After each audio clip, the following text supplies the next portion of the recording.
Hi, everyone. Welcome to another episode of Finlandia Foundation's In Conversation series. My name is Lauren Tuiskula, and today I'm joined by Tommy Barrineau, who's a two-time Finnish national champion, once in the decathlon and once in the heptathlon, and current coach at William & Mary in Virginia. Thanks so much for joining us today, Tommy. Thank you so much for having me. It's definitely an honor to be here and to get to speak with you all. Thanks so much. Yeah, we're so excited to have you on. And we have a lot to cover today. So we were talking earlier about Finnish language and your Finnish heritage, of course, your athletic achievements and coaching, a lot to cover. Before we kind of get into your background and everything, I was hoping you could list out the events of the decathlon just for people that are unfamiliar and maybe your favorite event. And just, I was trying to wrap my head around it earlier, like, it's an endurance event. It takes a lot of sisu to do this event. So I was hoping you could just list out what that entails. Yeah, so the decathlon is a 2-day track and field event where you do 5 events on the first day and 5 events on the second day. You start with the 100 meter, then you long jump, throw the shot put, high jump, and run the 400 meter, which is one of the more brutal events there. You're pretty tired going into the second day. And then on the second day, you run the 110 hurdles, throw the discus, then you pole vault. Pole vault is my favorite event. I didn't do pole vault in high school, but I had to learn how to do it much later on. So it was tough, but it's my favorite. Then you throw the javelin, which most Finns know is their favorite event. And then run the 1500 meter. So just short of a mile, 109 meters short of a mile. But yeah, definitely, an endurance event in the sense that you have 10 events that you have to do. Really the only one that involves endurance to a large degree is the 1500 meter, the last event.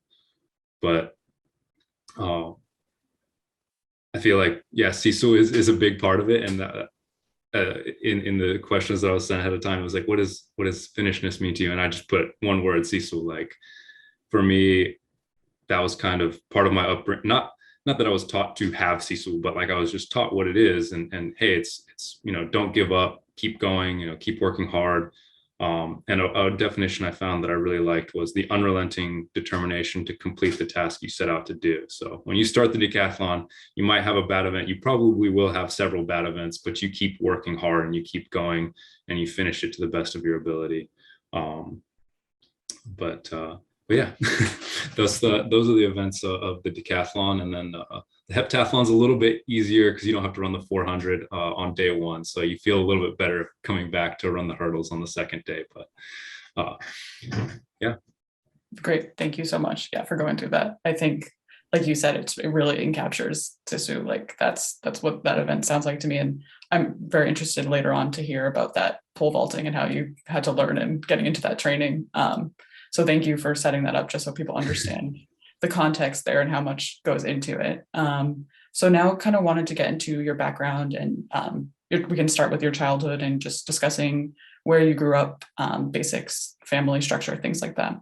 Mm-hmm. So I was born in Athens, Georgia, where my dad was doing grad school and teaching ROTC for the university, and my mom was doing her undergraduate in journalism there. I have one older sister. She's 21 months older, so just under 2 years older.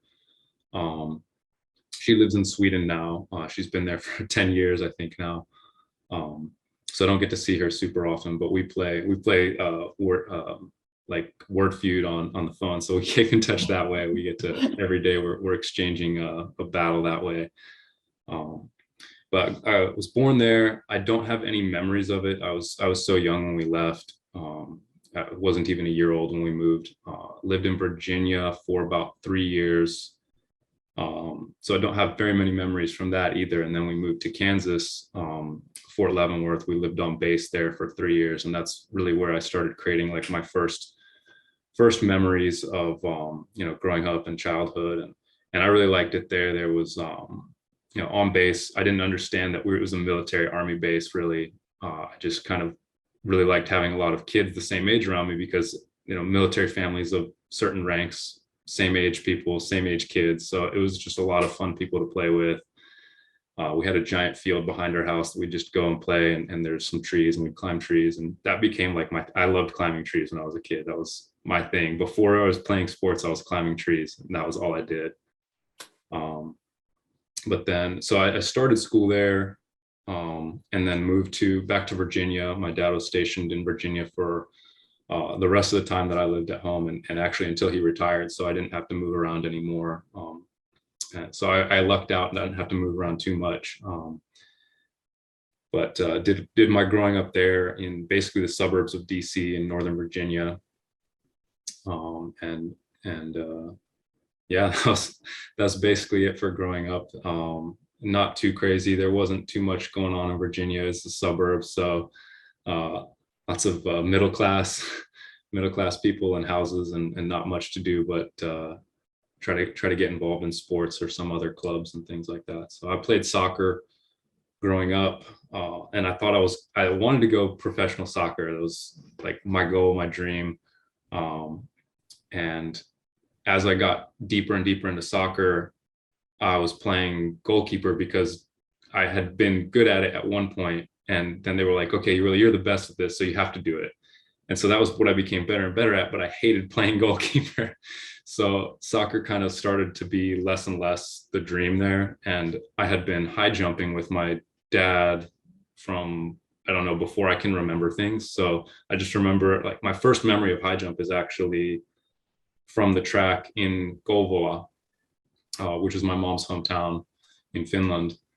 And just jumping over, I think he had just bought like a rubber bar, like a bungee, so you don't have to, it doesn't fall off, you can kind of land on it, it doesn't hurt. And I was jumping over that at some practice with him when he was doing some training. So that was my first memory of that, but I didn't get to do it in an organized way until I got to high school when I was 14. And started out, I was doing the high jump and the 400. And then when I was actually playing soccer at the same time I was doing that, for my last year playing organized soccer for my high school.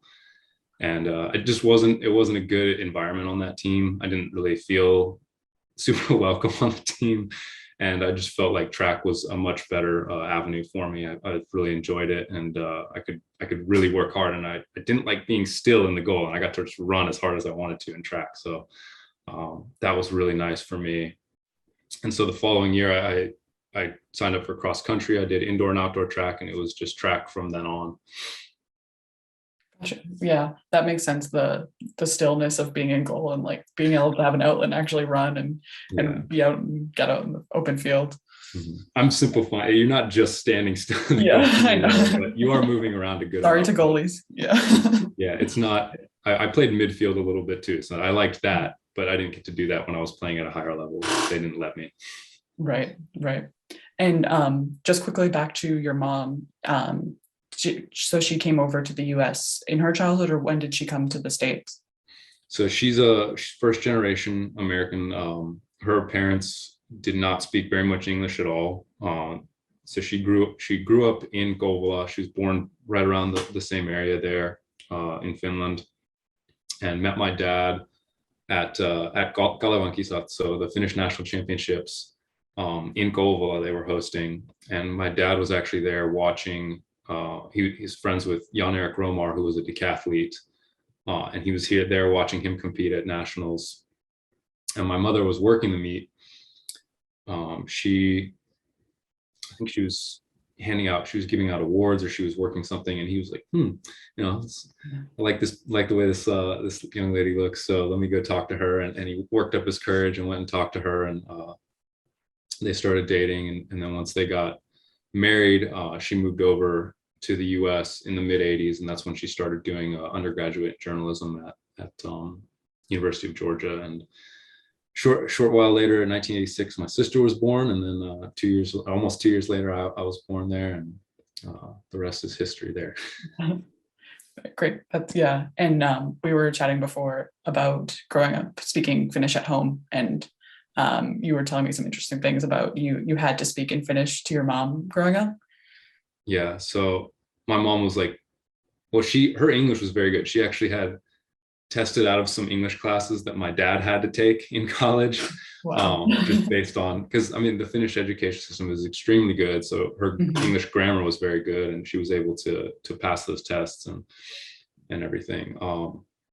But for me, she was pretty adamant about me and my sister being able to speak Finnish. So she would only speak Finnish to us as we were growing up. So we learned that way, just like anyone learns how to speak English growing up, any language they start learning growing up. And learn how to speak. We learned how to speak Finnish and English at the same time. And for a little bit, when you're younger, it's slower. But then once you get older, it starts going faster. And going back to Jan-Erik Romar, his kids, I mean, they're Swedish-speaking Finns. So they spoke Swedish, Finnish, and English. And they were speaking all three languages growing up. And I remember they would have crazy sentences that have words in all three languages when we'd spend time with them. But I don't remember my mom speaking English to me in a significant way until I was a sophomore in college. So I was almost 20 years old, and then that was when it became weird. It was weird when she wasn't speaking English or Finnish to me. And I had so many friends that, like we've talked about earlier, I had friends that were Korean or Chinese or Spanish or something, and they'd speak different languages at home with their parents. Finnish was probably a little bit more unique language to speak at home, but it didn't feel that strange to me. Another cool story about that, though, is my sister and I, our friends and everything, when they'd come over, our house was kind of in the center of where all our friends lived, and it was pretty close to where we went to school. So it became like this congregation point for our friends, and we'd meet there and then go off and do something. But they got introduced to Finnish culture and language through my household as well. And they kind of joked about it being the Finnish embassy. It's not the Finnish embassy, but my mom always had some kind of Finnish food, and so they'd get to eat that. We had a lot of pulla. And then like at Christmas time, we'd make gingerbread cookies, and it's like the Finnish kind of gingerbread cookies. So they always got to do that. And basically to like all of our closest friends that were there all the time, my mom became äiti, like the Finnish word for mother, äiti, and they call her that to this day, still call her äiti. So it's really fun. And because I didn't have any brothers and my sister didn't have any sisters, she brought all her friends over, and I had my brothers that were outside the family, and she had her sisters that were outside the family that all called her mother äiti, which was a lot of fun. Wow, that's so special. Sounds like a lot of like incredible memories. And I'm just thinking too, when you're eventually going to compete on the international stage and like just interacting with all these different cultures at a young age, that's probably like a really important foundational experience for you on the base. Yeah, I mean, if I had not had a base in Finnish when I went to go compete on the Finnish national team, I would have been completely lost. I mean, the Finnish decathletes and heptathletes, they were all super welcoming to me. It was definitely a little intimidating though, because I had like Lassi Raunio, who I was so new to Finnish dialects. I learned how to speak Finnish in like the book language, like perfect Finnish. And then I actually had a little bit of a Kouvola dialect. So I'd say, instead of saying minä for me, I'd say Miia, which is like the Kouvola dialect. And then eventually I actually learned how to speak in the Helsinki dialect. And then I didn't realize myself doing it because I lived in Helsinki when I was in Finland for the summer's training and everything. But like Lassi Raunio, it's I remember on my first national team, Finland, Sweden, Estonia in Täby, Sweden, he was telling some kind of joke and I had no idea what he was saying because his dialect was so strong and I could not understand any word. I'm like, I speak Finnish. This is crazy. Why can't I understand him? And he just tells this joke and starts laughing. And I'm like, what the heck did he just say? And everyone else is laughing. I have no clue what's going on. I'm like, this is great. But eventually I was able to start deciphering the dialects and understanding more and more. But being able to communicate with my teammates became a big thing, and being accepted by them, and they didn't speak English to me. Everyone was usually pretty surprised at how well I could speak Finnish, but I was working so hard to keep up at first, like those first 2 years or so, just to learn enough to be able to have full conversations without having to dive back into English to get words and everything was a challenge. It definitely improved my language skills a lot. Never mind the physical training, it's the language training. It's intense. The physical training was never an issue for me. Like I said, like I didn't like being still when I was playing soccer. I didn't like being in the goal. Like I wanted to run hard. Like if one of my coaches gave me a hard workout, I was running faster than the time he wanted me to run. I was doing that. My high school teammates would try to like box me in so I couldn't run fast and they wouldn't look bad. I love all of them. Like they're definitely great friends, but I was definitely the one pushing the pace on those things. And I liked working really hard and kind of coming out of a practice feeling like I had absolutely nothing left to give. Mm-hmm. Definitely. Yeah. I want to definitely get into like that transition into more formal competition with track and field, but I quickly wanted to ask about those experiences growing up. And I know you mentioned like cooking was a big one, pula, and sharing those traditions, Finnish traditions with your friends. Was there any other way that you kind of like any other traditions you guys did at home? Obviously holidays are a big one, but any other ways that you guys kind of kept your Finnish heritage for the language as well, but anything else? Yeah, my mom tried to make me and my sister do like not formal Finnish lessons, but she like got the little workbooks and was trying to like make us learn Finnish. And she was a Finnish teacher for many years. She's not doing it right now, but she was teaching Finnish for the Foreign Service Institute and other places as well. But I guess we were her first experiment in teaching Finnish, and I hated it. So I couldn't. I was like, I just got back from school. I don't want to do this. But we did. We'd celebrate Christmas with traditional Finnish Christmas Eve dinner, and then we'd have potato casserole. We had liver casserole, carrot casserole, which are all amazing, very, very good. And just basically food was a huge part of it for us. And my mom kind of put like a Finnish spin on so many of the meals that she'd make, like in America with like American ingredients, and then make a Finnish dish with that. There's lots of casseroles and soups and really good bread and things like that. And my friends would always come over and be like, "Oh, what do we have? Like, what do you have?" But other ways that we'd keep up. I mean, we visited Finland at least once a year, every single year that I was alive. I think I missed 1 year in college, and then I think I missed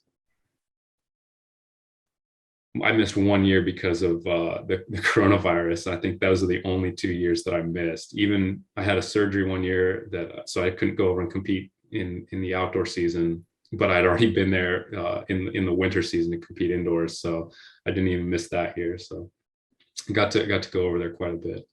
One of the big things I think though was my grandpa would record Muumipeikko on Finnish TV on a video cassette, and then he'd send it over, and we had like the multi VCR thing that can play videos from other countries and everything. So we watched Muumipeikko from Finnish TV on video at home in Finnish, and that's one of the other ways that we were able to keep up our Finnish language. It's not necessarily like the most advanced Finnish language skills required to understand Muumipeikko, but definitely was a big part of us growing up and keeping hold of our Finnish heritage there. Nice. That's first of all, the food, it's like lunchtime when we're recording this, so you're making me hungry with all the food discussion. But that's so nice that you were able to travel so often and really have that connection. And of course, traveling later for training as well. Mm-hmm. And so you touched briefly about this earlier, about like that transition, getting into competitive track and really organized track. So can you discuss that transition a little bit more? And I'm curious, like how someone starts doing the decathlon and like how you're like, I'm gonna tackle this.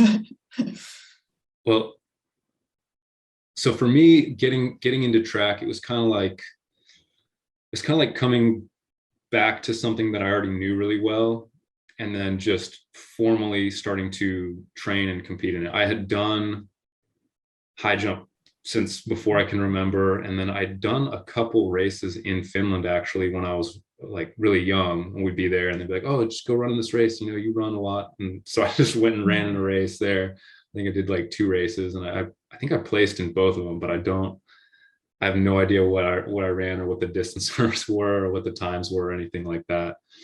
So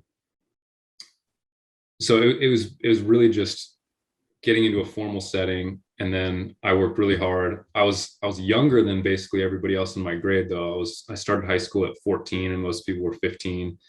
I graduated high school at 17 and started college at 17. So I was like still developing, catching up with everyone then. But I didn't do most of the events in high school. So I knew how to high jump.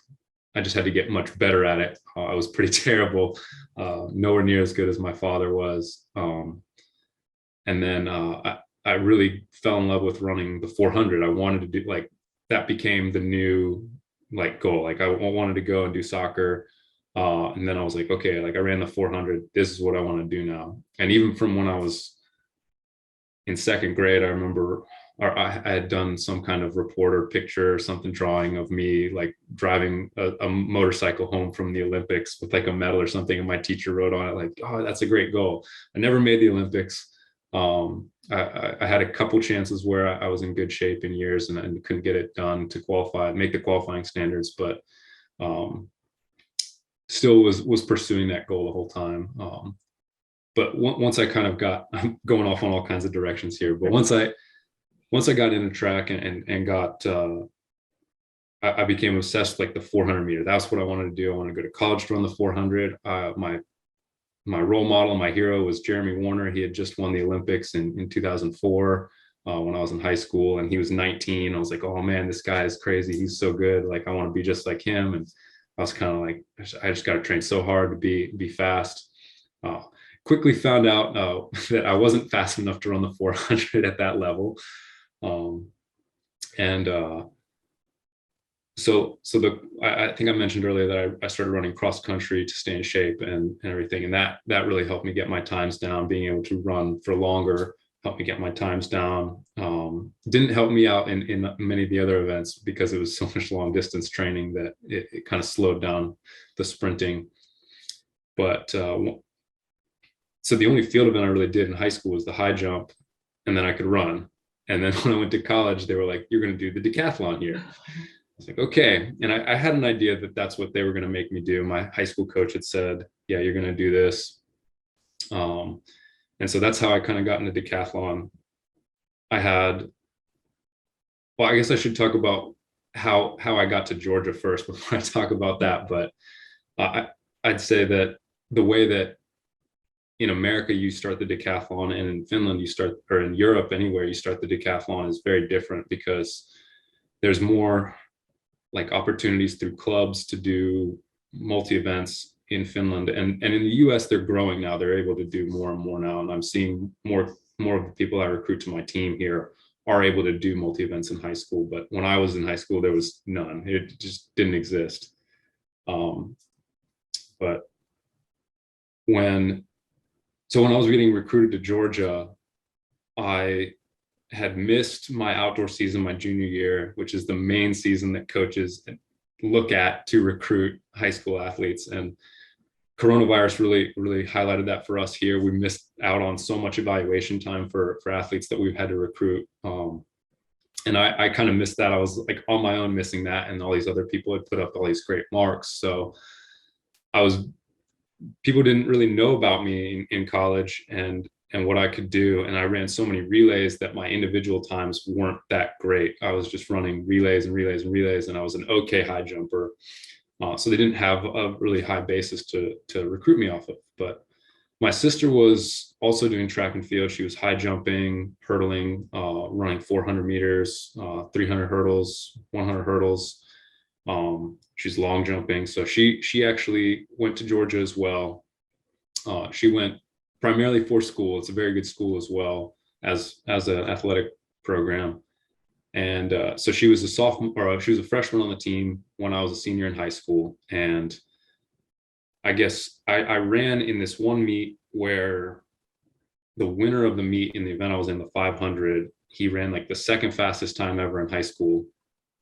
And then So I guess that kind of popped up on the sprint coach's radar at Georgia. And so he looked up at the results and my name. I had run a pretty good race there. I think I was probably around 5th or 4th or something, but I won the heat that I was in. I wasn't in the same race as that guy. He would have smoked me.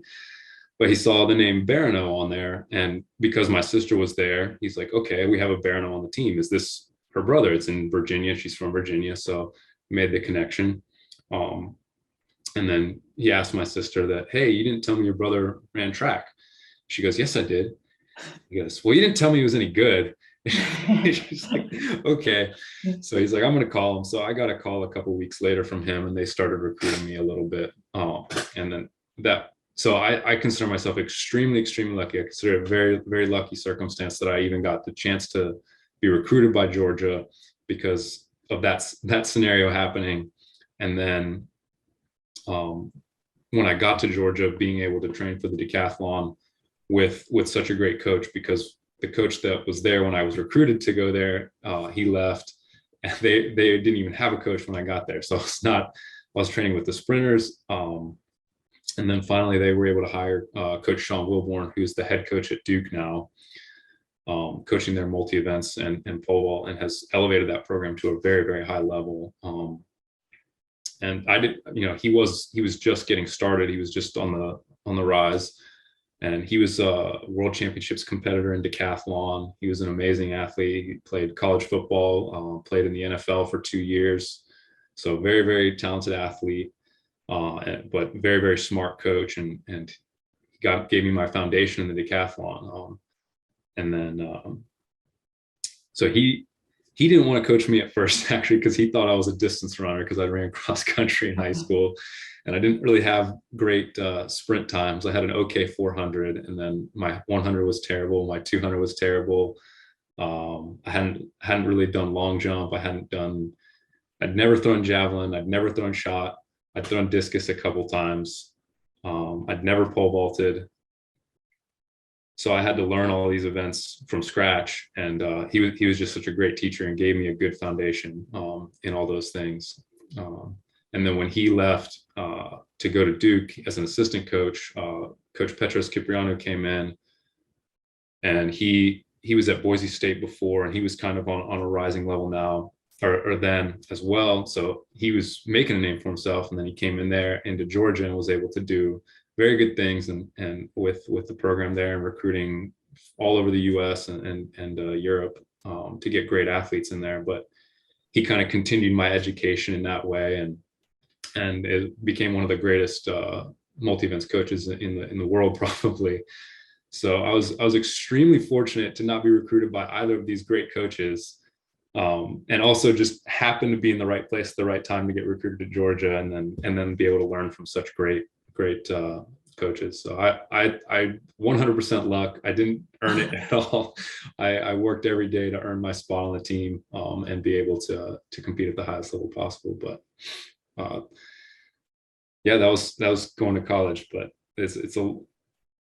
learning the events of the decathlon was not such a hard transition. I was used to doing the sprint workout in the afternoon and then going to another practice to do high jump at night, or learn something else at night. It just long days, and that was what I was passionate about doing, and I was used to working really hard, and I just had to work a little bit harder every day. Wow. Yeah, that's just like you said, got lucky that heat happened to come up and it came up on his radar. And your sister, so it was a whole family affair, because I understand too that your dad went to Georgia as well. Mm-hmm. So my dad went to Georgia. He did his undergraduate at Georgia. He was the first 7-foot high jumper at Georgia. He competed for the US in the Olympics while he was a junior, or after his junior season at Georgia. He was, yeah, I mean, we as you say in Georgia, we bleed red and black, our family, because it's the school colors. So and my mom was there for her undergraduate. My sister did her undergraduate there. I did my undergraduate there. I stopped after my undergraduate. My sister's actually working on a doctorate now in Sweden through an Australian program. And but yeah, Georgia's definitely in our family. Wow. Yeah. Great. And then the athletic tradition too, that history there with your dad. Did you, other than your sister, of course, were there any other Finns at Georgia? Like, so for me, my first experience meeting Finns outside of my immediate family was when I went to college, and I met one other Finn, and she happened to be Jewish. I'm Jewish as well. We were like, whoa, you're out there, you know, it was amazing. So did you meet any other Finns while you were there? I actually had, other than my sister, I had one other Finnish girl in high school who was doing a 1 year exchange program, and we were in the same German class, so we could always partner up when we had to do like when we had to do some kind of a speaking. I think they called it pals, where you had to speak to each other in German about a certain subject, and the teacher would always say, "All right, don't speak Finnish to each other." And it's like we can't. It's a German. Like, why would we speak Finnish if it's German? But that was kind of my first experience meeting another Finn in the U.S. that was like the same age as me. In college, there was a couple other Finns that I didn't know very well, that were also in school there, and I think my sister knew them a little bit better. But while I was on the team, we actually got Anni-Mari Korte came in, and she was there for 1 year training with us. She was injured most of the year, and very recently she was in the past Summer Olympics and became an Olympian that way, and ran very, very, very good times and had a lot of great success here in the past couple of years. Super proud that I got to meet her and when she was in school, but I didn't actually know her super well in school either, because we didn't train in the same group or anything like that. But meeting her and kind of seeing, you know, her outlook on training. She was injured at the time, but very, very talented athlete as well. It was kind of cool to get a connection to the rest of Finland through athletics through her that way. But like I said, I didn't know her super well. And then she ended up leaving a year later and transferred to another university to train there. But super proud that she came back and from those injuries, because they were fairly significant, and was able to have so much success later on. Wow.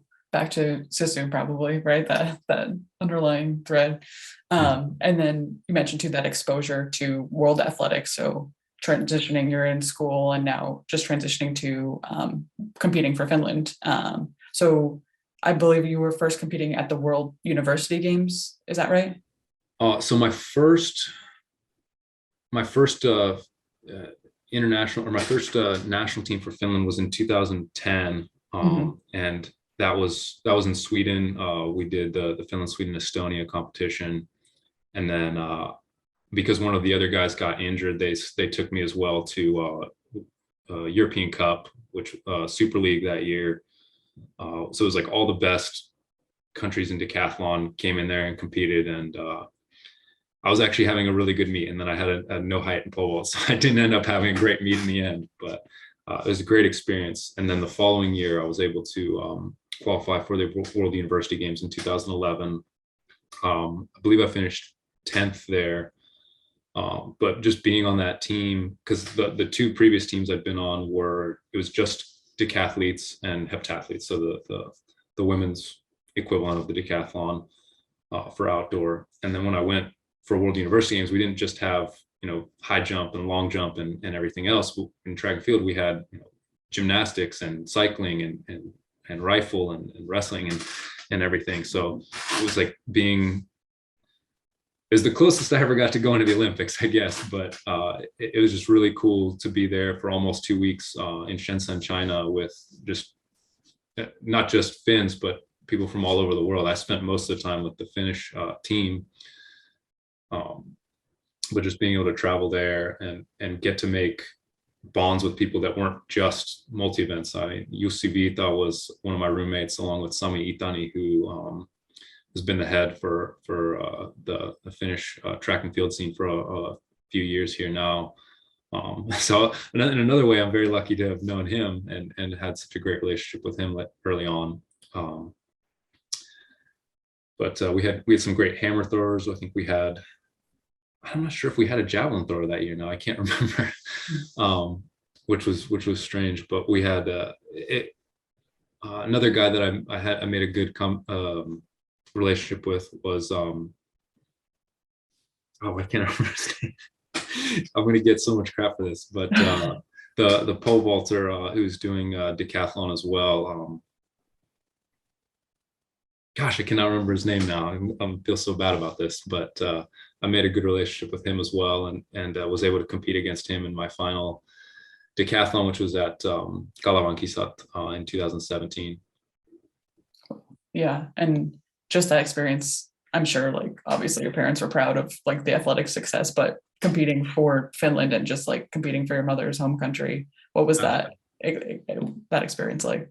Yeah, I mean, absolutely. Like, that opened up so many more opportunities for me to experience my mom's culture and learn more about, who I am as a Finn, and to learn more about my heritage from that.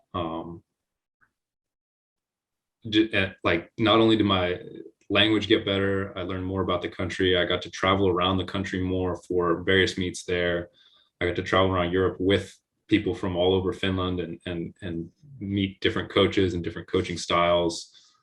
And just, I mean, I was enormously proud to compete for Finland and be able to represent my mom's country in that way. And at first it was kind of like I didn't know if I was going to be accepted, and if I was going to feel like I was doing the right thing, because I did grow up in the States and I did get go to school here and everything. But being able to maintain the connection through my grandpa sending over Mumipekko on VHS and visiting every year and maintaining my Finnish language and just kind of living in a Finnish and American way, I felt it was pretty quick transition from feeling like, okay, I'm a little bit of an outsider, to, okay, this is where I belong, and this is, I'd rather be here than if I could have done it for the US.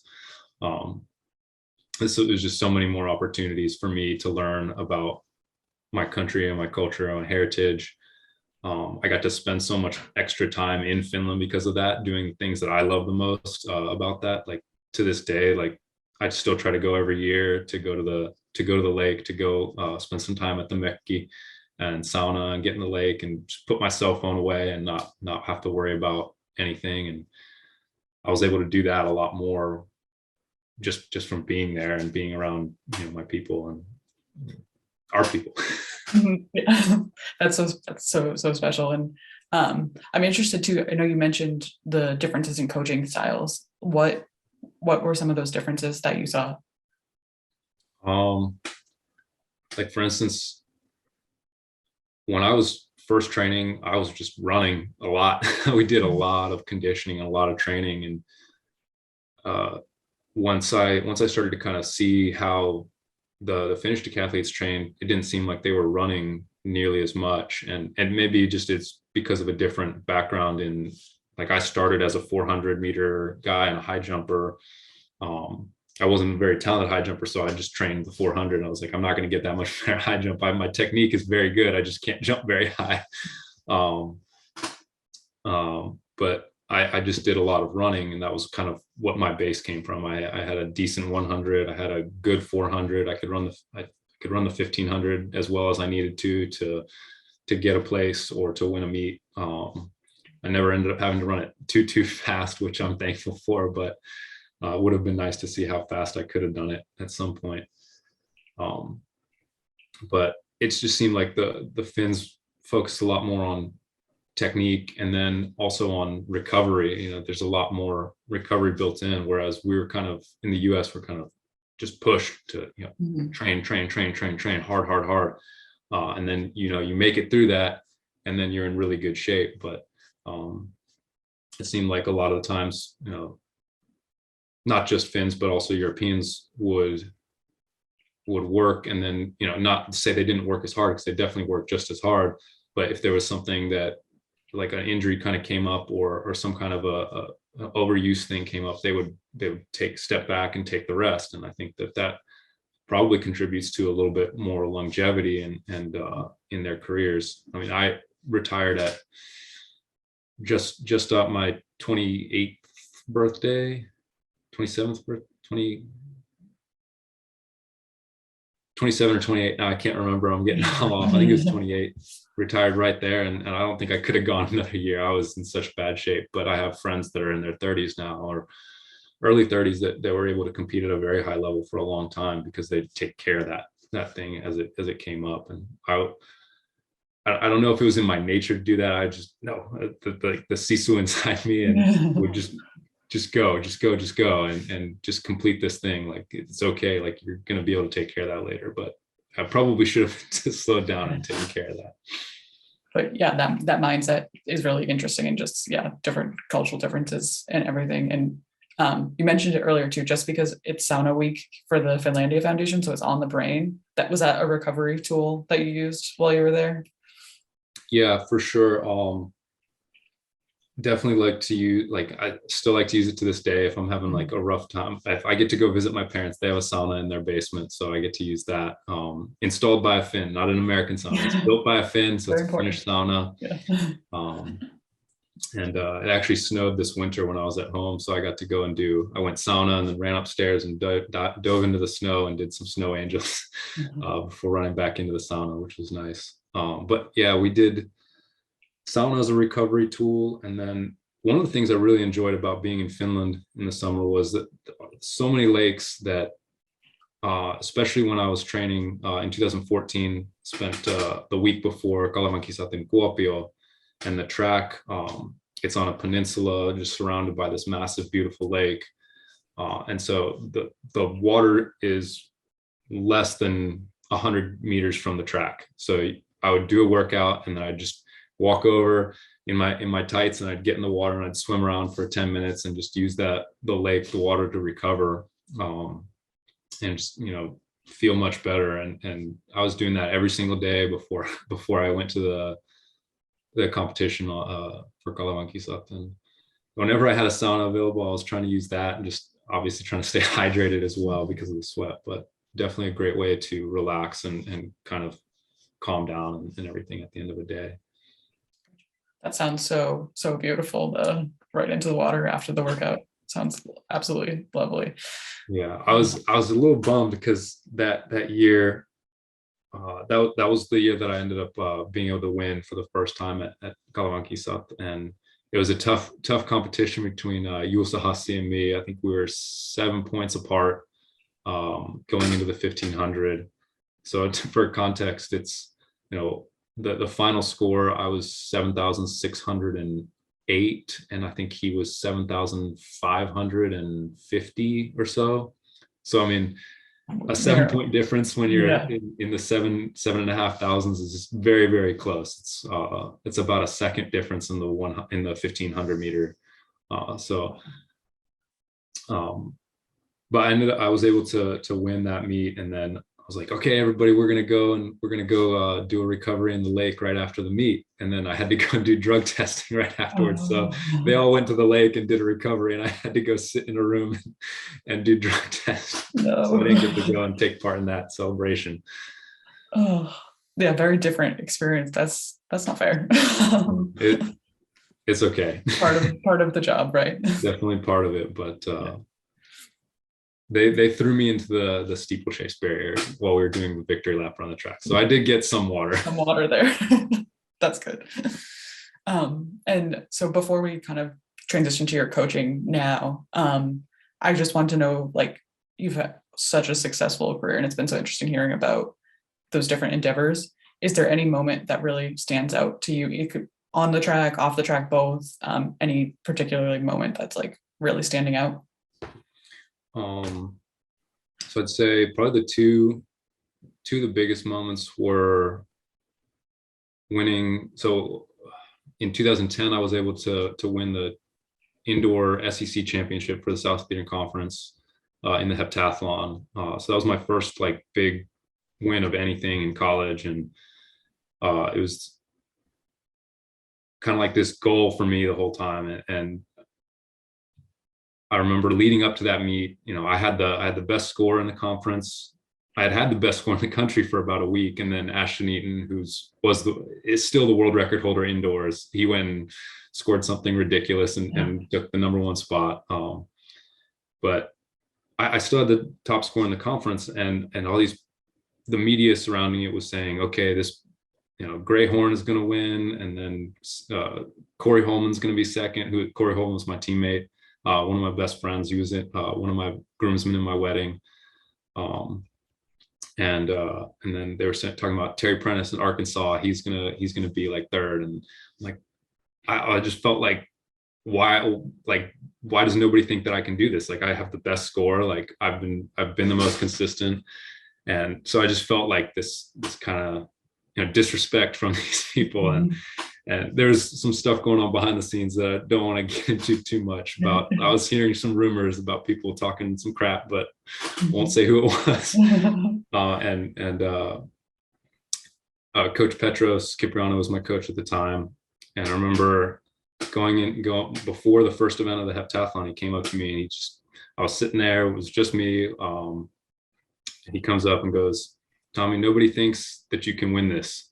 Go prove them wrong." And he just knew how to push my buttons and make me want to go and do the best that I possibly could. And that was probably the most successful meet I ever had, because other than the first event, the 60-meter dash, I either had a personal best or tied a personal best in the last 6 events. So I was pretty determined to win. And I edged out Gray Horn by about 30 or 40 points, I think, at the end, and came down. He was beating me going into the last event. So it was a nail biter, but that moment for me was extremely huge. Just being able to get past that barrier of having a big win finally, and then winning the national championship for Finland was huge. I was competing for Kuopion Reipas at the time, the Kuopio club. It was in Kuopio.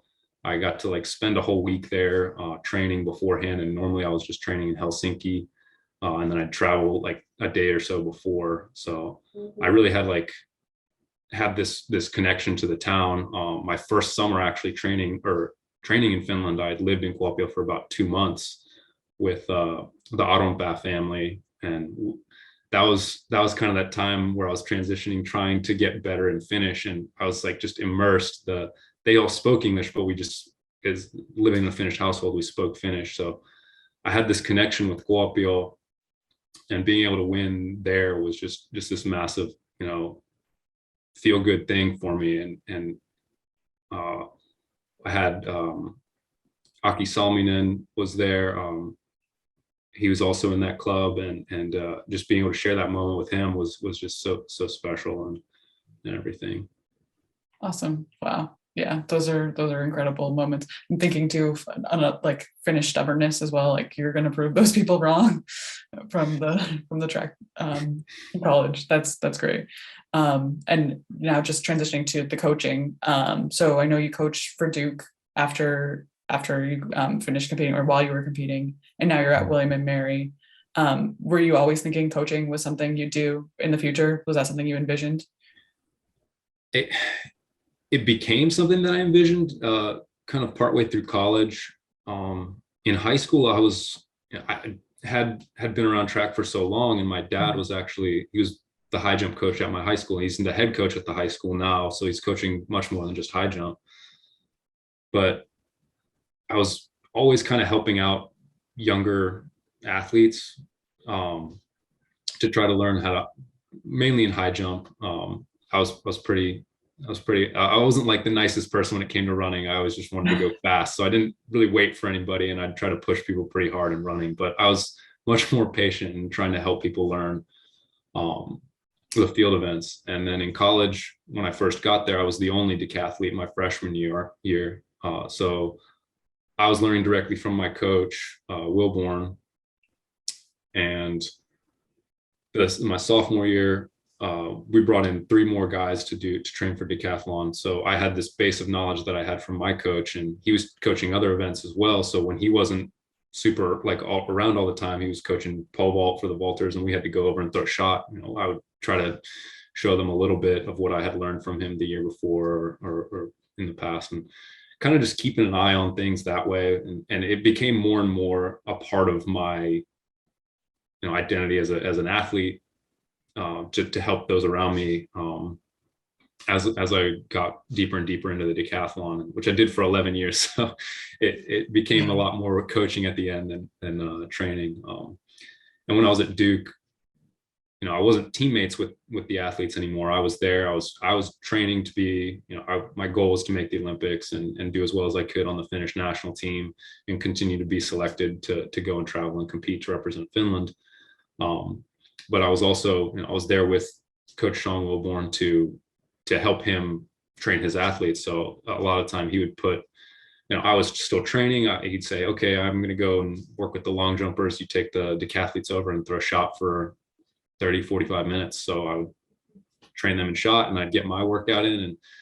And that was kind of where my coaching started to become more of, okay, now I'm instructing younger athletes. Now I'm instructing them. And so the final transition of not being an athlete anymore and having to do that was definitely the hardest, because I'd just come off of a pretty good year for me in decathlon, with all things considered, and I was still in really good shape and I could do all these things, and I'm like trying to impart the knowledge, but I'm not training at the same time. So I'm not bringing, I think a lot of my coaching identity when I was at Duke as a volunteer assistant and still an athlete was, let me show you how to train at a high level. Let me demonstrate this for you and bring the intensity that it takes and the dedication it takes. And I can model that for you. And then as a coach who's no longer training,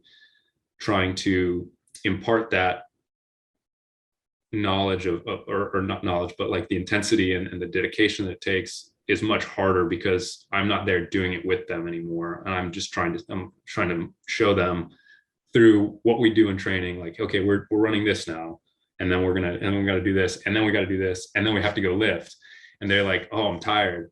Mm-hmm. And it's like, okay, but we still have to do these at a very high level. Like, it's not an excuse to be tired. You still go. But I'm not there doing it for them, modeling it. So it became difficult in that way. And I remember when I was first starting to volunteer coach, Sean Wilborn said to me, he's like, coaching's a lot harder than competing. There's no way that's true. There's no way. And it's definitely way harder. It's definitely way harder. I mean, not saying that I was the best athlete or anything. I trained with many people that were much more talented than I was and have had a lot of success. But coaching is a whole different ballgame. You have to be, even with less than 20 athletes, you're training them in different events. You have to take into consideration everyone's, upsides and downsides, their strengths, weaknesses. Where are they going to be limited? What do we need? What's going to be the best path forward for each individual and everything. And when you're an athlete, you're just, okay, I feel good. I can go run. I'm hurt. I need to go see the trainer. So trying to balance, people that so many different people and making sure they stay healthy and getting into the best shape and in the best position to compete. It has been a challenge, but it's been fun. Nice. Yeah. And we talked briefly too about those coaching styles. So I'm wondering if that experience, like experiencing many different coaching styles and just competing on that international stage, like how does that play into your approach to coaching now? Mm-hmm.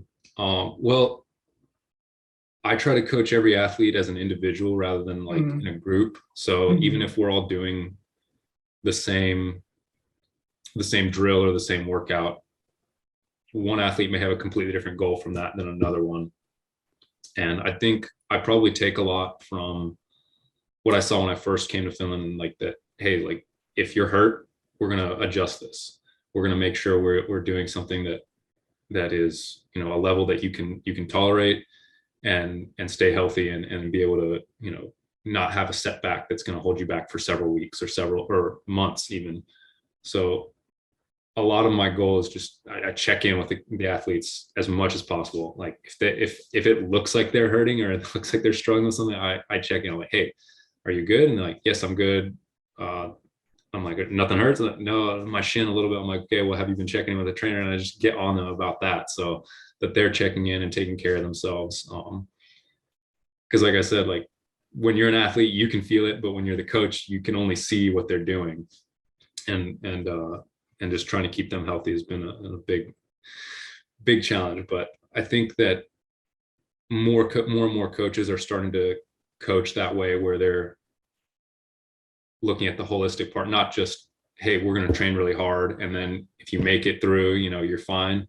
But if you don't, then we'll see you next year when you're healthy again. More and more coaches and athletic programs around the country, around the world, are taking better and better care, implementing different recovery methods and everything to get their athletes healthy and able to compete at the highest level.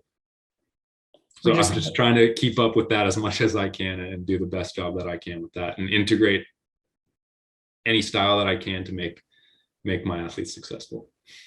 We just need a beautiful body of water near all the tracks, and that help everyone recover that way. That would be awesome. We have a lake here. It's not the cleanest lake. You probably shouldn't swim in it. So we do have our own ice baths though, so they get in some water if they need to. And we have great training facilities, so we take care of it, but we don't have the sauna and the we do have beautiful nature, not beautiful Finnish nature, which is my preference, but it's great. Nice. And thank you so much. You've been so generous with your time. This has been fantastic.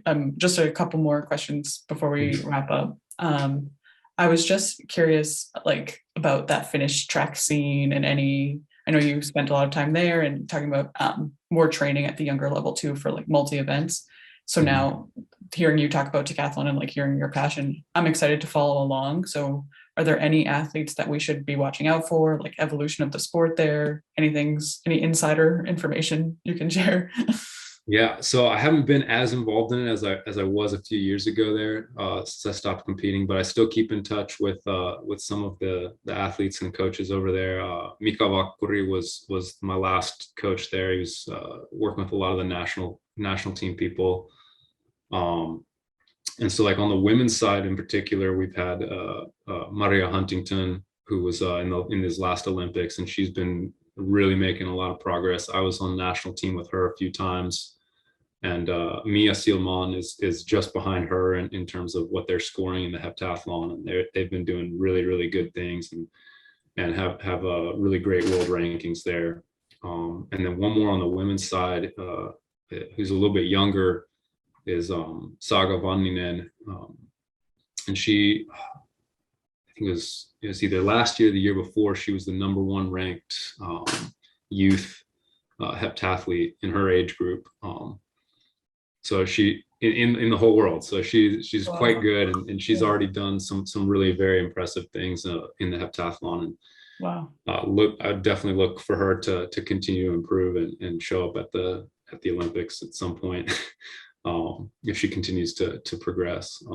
For the guys, Leo Uusimäki he's actually training in the U.S. now. He's at Ohio State, and he just beat my personal best in pole vault the other day. So I was a little bit upset, but also very proud of him, because I was very proud of my ability to pole vault a little bit better than most of the decathletes. But super happy for him there, and I think that he's going to be a guy that may approach 8,000 points here in the next year or so. And then another guy is Tarmo Savola, who is Elmo Savola's little brother. Elmo competed for Finland in the European Championships and scored just under 8,000 points. And Tarmo's been making some really good marks here in the last couple of years, and he's getting a little bit older, getting a little bit more experienced, and he's probably going to be a great decathlete to follow as well. But definitely had to shout out Mika Vakkuri, who is a great coach for me and a great friend, and hosted me a number of times, and I got to go sauna in his house in Finland, and go train with him a number of times. And he's training a lot of great young athletes now. So anyone he's training, I'd look out for. That's awesome. Maybe we can put those names in the description box so people can follow along and watch their rise. That's awesome. Great. We'll watch out for Paris 2024. That'll be the next one, maybe. Absolutely. Yeah. I don't want to shout out anybody that's not Finnish because of the Finnish thing, but watch out for Garrett Scanley too. He was one of my training partners at Georgia, and he's competing for the U.S.